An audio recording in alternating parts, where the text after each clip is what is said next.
Parents మెచ్చిన university సంకల్ Chand Patel university, Gujarat. Prabhas 5 నిమిషాలు పౌర్ణమికి లేటుగా వస్తే అలిగిలిపోయాను. కారులో ఫ్రీగా స్పీడ్ వచ్చి నాకంటే ముందు ఆపి వెళ్ళలేదు నన్ను. తీసుకొచ్చాడు నన్ను. ఏంటి 5 నిమిషాలు లేటుగా వస్తే ఏంటి అది అప్పటికే మా ఇద్దరి మధ్య బాగా క్లోజ్. గట్టిగా అరిచాడు నా మీద. గట్టిగా అరవకు, ఏంటి లేటుగా వచ్చి, మేము రండి సోది రండి అని చెప్పి పట్టుకుని అలా కారు ఎక్కించుకొని తీసుకెళ్ళిపోయాడు. అలా ఏదో మనం ఏదో దాంట్లో రాత్రి అంతా మనం నిద్ర లేకుండా ఆలోచించి తీస్తూ ఉంటాం. హిట్ ఆఫ్ ఫ్లాప్ తర్వాత విషయం. పొద్దున్న వచ్చినట్టు నాకు ఆర్టిస్ట్ రాదు. ఎందుకు రాడు కాదు, ఎందుకు రావు అక్కడికి, ఎందుకు రావు? నేను అనుకున్న షార్ట్ కాల్ షీట్ నువ్వు ఎందుకు రావు? అవన్నీ పాత పద్ధతులు ఇప్పుడు లేవు అనుకోండి, అవన్నీ వదిలేండి. అందువల్ల మనం సినిమా కూడా ఇంకా పెద్ద పెద్ద స్టార్స్తో సినిమా చేయడాలని కూడా కొంచెం చాలా ఇబ్బంది. అయితే మీ విషయంలో చాలా ఆనందపడిపోయారంట కృష్ణ గారు. ఒక్కడో సినిమా మొత్తం ఫైనల్ అవుట్ చూసుకొని ఎంఎస్ రాజు అని ఒక మాట అన్నారు. మీ దాకా వచ్చింది లేదో తెలియదు. ఎంఎస్ రాజు నాకు జీవితంలో మర్చిపోలేని గిఫ్ట్ ఇచ్చాడు ఆ ఒక్కడో మూవీ చూసుకొని. ఆయనకి ఆ క్షణం అర్థమైంది, తన కొడుకు సూపర్ స్టార్ రేంజ్కి వెళ్ళిపోయాడు ఈ సినిమాతో అని చెప్పేసి. నేను అలా ఎప్పుడు అనుకోనండి. కృష్ణ గారు ఆశీర్వాదం లేకుండా ఏది ఆ సినిమాకి జరిగి ఉండదు. ఫస్ట్ ఆయన కాళ్ళకి దండం పెట్టి ఈ సినిమా బాగా జరగాలండి అని చెప్పి కాళ్ళకి దండం పెట్టినండి నేను. At the same time Mahesh Babu అంటే ఒక మంచి ఫ్రెండ్ ఆ సినిమాలో. ఎన్ని జోకులు వేసేవాడు అంటే నా మీద, మామూలు జోకులు కాదు. నేను అసలు ఏం అలిగేవాడు కాదు, అలా నవ్వుతూ ఉండేవాడు అతను చూసి. నేనే దొరికాను బాబు నీకు, ఎన్ని జోకులు వేసేవాడు అంటే నా మీద. నేను ఇలా వెళ్ళంగానే అలా వేసేవాడు జోకు. నేను వింటా ఉండేవాడు. మళ్ళీ వెనక్కి తిరిగి వచ్చి ఏంటి వేసావు, ఊరికేనండి. అలా చాలా సరదాగా, అంటే చాలా టఫ్ ఫిల్మ్ అయినా కూడా ఒక్కడు చాలా సరదాగా జరిగిపోయింది. బట్ ఒక్కడో సినిమాకి సంబంధించినంత వరకు గుణశేఖర్ గారు కథ రెడీ చేసుకున్నారు, మహేష్ బాబు గారు హీరోని ఫిక్స్. అయితే ఆ సినిమాని తీసే దమ్మున్న, నేను ఈ వర్డ్ మళ్ళీ వాడుతున్నాను, మళ్ళీ చెప్తున్నానండి, సినిమా కథ రెడీ కాలేదు. మొత్తం కథ రెడీ లేదు. ఐడియా చెప్పారు నాకు, మహేష్ బాబు దగ్గర ఐడియా చెప్పారు. He had some confusion. Story screen ప్లేలో హీ హ్యాడ్ సమ్ కన్ఫ్యూజన్. అంతకుముందు గుణశేఖర్ గారు కూడా చాలామంది రామోజీ ఫిల్మ్ సిటీలో రామోజీరావు గారి దగ్గరికి కానీ లేకపోతే ఎంఎస్ రెడ్డి గారి దగ్గరికి వెళ్ళినప్పుడు ఇంత సెట్ వేయాలా లేదా అనే ఒక మీమాంసలో ఉన్నారు. కరెక్ట్. సో ఆ టైంలో తనకి ఎక్కడో నచ్చింది, ఎక్కడో ఇష్యూ కూడా ఉంది అనేది మహేష్ బాబు. నేను ఎన్ని ఫ్యాక్టర్స్ ఎక్కువ చెప్పలేదు. నేను చెప్పండి సార్, పర్లేదు చెప్పండి. చెప్పినప్పుడు అప్పుడు ఆయన కూడా వాళ్ళిద్దరు కలిసి ఏమనుకున్నారంటే, ఒక ఎంఎస్ రాజు దేవిపుత్రుడు లాంటి సినిమా ఫ్లాప్ సినిమా ఇచ్చినా కూడా, మీరు కొన్ని ఫ్లాపులు నేను కొన్ని ఫ్లాపులు ఇచ్చినా కూడా మన ముగ్గురు కలిస్తే మంచిది అనేది వాళ్ళతో డిసైడ్ చేసుకున్నారు. మేము ముగ్గురు ఫ్లాప్ పీపుల్ కలిసి మళ్ళీ కలుస్తున్నాము అన్నప్పుడు నాకు మళ్ళీ ఒకరోజు ఇద్దరు కలిసి ఉండగా నాకు ఫోన్ చేశారు. ఫోన్ చేసి సార్ అని చెప్పి, మీరు రండి, ఇక్కడ మహేష్ బాబు ఇక్కడే ఉన్నాడు, ఒకసారి మాట్లాడదానండి అన్నాడు.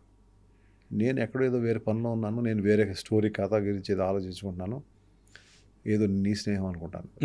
నేను కార్ వేసుకుని కార్ డ్రైవర్ లేడు, నేను కార్ డ్రైవ్ చేసుకు వెళ్ళిపోయాను. స్ట్రైట్గా పద్మాలకి వెళ్ళాను.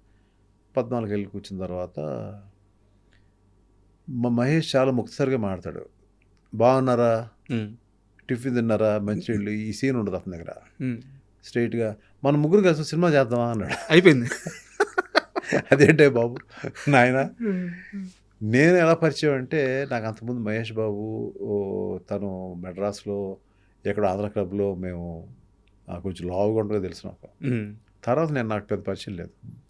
మురారి సినిమా నాకు బాగా హెల్ప్ అయింది సినిమా చూడడం. అది చూసి క్లైమాక్స్లో అతను ఇది చూసి సడన్గా కృష్ణ గారికి ఫోన్ చేశాను. ఈ ఇన్సిడెంట్ జరగకముందు ఇప్పుడు చేసి నేను వస్తానని చెప్పండి అని చెప్తే కృష్ణ గారు రమ్మన్నారు. వచ్చిన తర్వాత భలే నచ్చాడండి మీ అబ్బాయి, మురారిలో ఏం చేశాడు. రాజ్ కుమార్ చూశాను, ఓకే ఒక మంచి మెటీరియల్, యాక్టర్గా మంచి యాక్టర్ అండి, నేను ఎప్పటికైనా సినిమా చేద్దాం అని అప్పటి నుంచి అనుకుంటున్నాను నేను. ఓకే. అప్పుడు మహేష్ని కలిశాను. అప్పుడు ఇప్పుడు ఎప్పుడైతే మళ్ళీ కలిసి ఒక సినిమా చేద్దాం అని అనుకున్నప్పుడు కొంచెం తర్వాత మహేష్ కూడా నాకు ఫోన్ చేశాడు. తర్వాత కాస్ట్ ఎక్కువ అవుతుందండి, కొంచెం స్క్రీన్ ప్లేలో అటు ఇటుగా ఉంది, ఏదైనా మనం అందరం కలిసి వర్క్ చేద్దాం, బాగా చేద్దాం, మీరు బాగా చూస్తారు కథను కూడా, మీ ఇద్దరు కాంబినేషన్ బాగుంటుంది, నాకు కూడా ఒక మంచి సినిమా వస్తుందని ఉద్దేశం ఉంది అని అన్నప్పుడు, అప్పుడు సరే అండి గుణశేఖర్ గారు నాకు కథ చెప్పండి. అన్నప్పుడు నేను ఇదే ఆఫీస్ ఏదైతే మన సంతానం తీసిన ఆఫీసో లేకపోతే ఇంకో ఆఫీసో ఉందో అక్కడ టైంలో ఆయన వచ్చారు. ఉద్వేగంగా ఒక అరగంట చెప్పారు. చెప్పంగానే 10 నిమిషాలు బాగుందండి అన్న. బాగుందన్న తర్వాత మెల్లమెల్లగా ఒకేసారి చెప్తే బాగోదని మెల్లమెల్లగా 1-2 days టైం తీసుకుని నాకు ఈ పోర్షన్ నచ్చలేదండి, ఈ పోర్షన్ నచ్చలేదు, ఇక్కడ కన్ఫ్యూజన్ ఉందండి, అక్కడ కన్ఫ్యూజన్ ఉందండి. ఈలో మహేష్ ఏంటి ఎలా ఉంది మేము వస్తాంలే అని చెప్పి మేము ఇద్దరు కలిసి వెళ్ళాం. మళ్ళీ ఓకే. వెళ్ళిన తర్వాత తను అన్నాడు, బాబు మేము మళ్ళీ కూర్చొని ఒక వారం 10 రోజులు టైం ఇవ్వు, మేము వస్తాం మళ్ళీ అని చెప్పి మేము ఇద్దరం కూర్చొని అందులో ఉన్న ఇష్యూస్ సాల్వ్ చేసాం మొత్తం ఎపిసోడ్స్ కంటే. ఓకే. ఇష్యూస్ అన్నీ ఆయన కూడా అప్పటికి ఒక మంచి సినిమాలు తీశాడు. ఆయన ఆడలేదు పక్కన పెడదాం. సో ఆయన కూడా విన్నాడు అన్నమాట. విన్నాడు. కొన్ని కూడా ఎక్కువ కూడా లేదండి ఇలా బాగుంటుంది అన్నీ కూడా. సో దాన్ని స్లోగా మెల్లగా ట్రాక్ ఎక్కించి అక్కడి నుంచి నేను కూడా చెప్పాను, సార్ నేను ఇన్వాల్వ్ అవుతాను గట్టిగా, స్టోరీలో కూడా గట్టిగా ఇన్వాల్వ్ అవుతాను అని చెప్పాను. అక్కడి నుంచి ఆ సినిమా జరిగింది. అయితే ఒక్కడికి సంబంధించి ఒక చిన్న డౌటు, ఆ కొండారెడ్డి బుర్జు దగ్గర ప్రకాష్ రాజ్ గారిని కొట్టే షాటు సినిమా ఓపెనింగ్లోనే ఉండాలి యాక్చువల్గా, అయితే తర్వాత స్క్రీన్ ప్లేలో భాగంగా దాన్ని మార్చేశారు, నిజమేనా ఇది? నేను కథ విన్నప్పుడే చెప్పానండి, మీరు వేరే స్క్రీన్ ప్లే అనుకున్నారు, నేను అడిగింది అది యాక్చువల్గా బాగోదండి అంటే. ఆయన అన్నాడు, సార్ కొంచెం అమౌంట్ ఎక్స్ట్రా అవుతుంది, ఇది తీస్తాను అది తీస్తాను అన్నాడు. సార్ తీయండి మీ ఇష్టం అన్నాను. ఎందుకంటే వై షుడ్ వి అంటే పొద్దు సినిమా చూస్తున్నారు చెప్పచ్చు కదా. కరెక్ట్. సినిమా మొత్తం అయిపోయిన తర్వాత ఈ చాలా ఎక్కువ ఖర్చు అయింది, లేకపోతే ఇంకోటి తర్వాత ఆయన గుణశేఖర్ గారు కూడా ఇంకా ఎక్కువ అయ్యేది. ఆయన పెట్టిన ఎఫర్ట్ మామూలుగా అయితే హెవీర్ అయిపోతుంది సినిమా. అంటే ఎంత అవుతుందో ఎప్పుడెప్పుడు అవుతుందో తెలీదు. చాలా గ్రిప్గా చాలా ఆన్ టైం తీశారు, కరెక్ట్గా అనుకున్న బడ్జెట్ తీశారు ఆయన.